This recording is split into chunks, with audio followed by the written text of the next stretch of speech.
राम नाम जप करने से होते हैं ये फायदे। दोस्तों, एक व्यक्ति हमेशा राम नाम का जप किया करता था। धीरे धीरे वो काफी बुजुर्ग हो चला था, इसीलिए एक कमरे में ही पड़ा रहता था।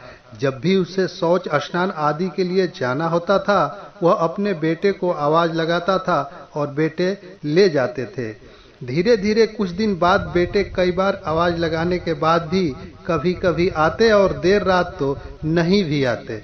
इस दौरान वे कभी गंदे बिस्तर पर ही रात बिता दिया करते थे। अब और बुढ़ापा होने के कारण उन्हें कम दिखाई देने लगा था। एक दिन रात को निवृत्त होने के लिए जैसे ही आवाज लगाई, तुरंत ही एक लड़का आता है और बड़े ही कोमल स्पर्श के साथ उनको निवृत्त करवाकर बिस्तर पर लिटा जाता है। अब ये रोज का नियम हो गया था। एक रात उनको शक हो जाता है।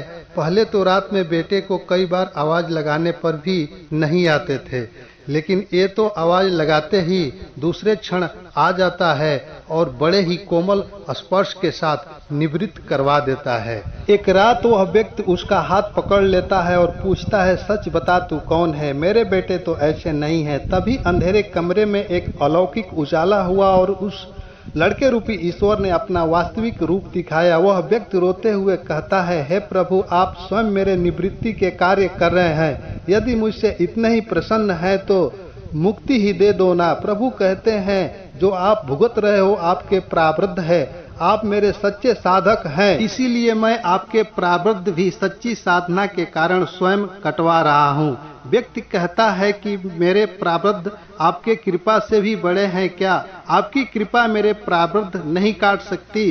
प्रभु कहते हैं कि मेरी कृपा सर्वोपरि है, ये अवश्य ही आपके प्रारब्ध काट सकती है, लेकिन फिर अगले जन्म में ये प्रारब्ध भुगतने फिर से आना होगा। यही कर्म नियम है। इसीलिए आपके प्रारब्ध मैं स्वयं अपने हाथों से कटवाकर इस जन्म मरण से मुक्ति देना चाहता हूँ। ईश्वर कहते हैं, प्रारब्ध तीन तरह के होते हैं, मंद, त्रिव तथा त्रिवतम। मंद प्रारब्ध मेरे नाम जपने मात्र से कट जाते हैं, पर त्रिवतम प्रारब्ध भुगतने ही पड़ते हैं, चाहे अवतार होकर आओ। लेकिन जो हर समय श्रद्धा और विश्वास से मुझे जपते हैं, उनके प्रारब्ध मैं स्वयं रहकर कटवाता हूँ और तीव्रता का एहसास नहीं होने देता हूँ। प्रारब्ध पहले रचा फिर रचा शरीर, तुलसी चिंता क्यों करे, भजले श्री रघुबीर, भजले श्री रघुबीर। जय जय सिया राम, जय जय सिया राम, सिया राम जय राम, जय जय सिया राम।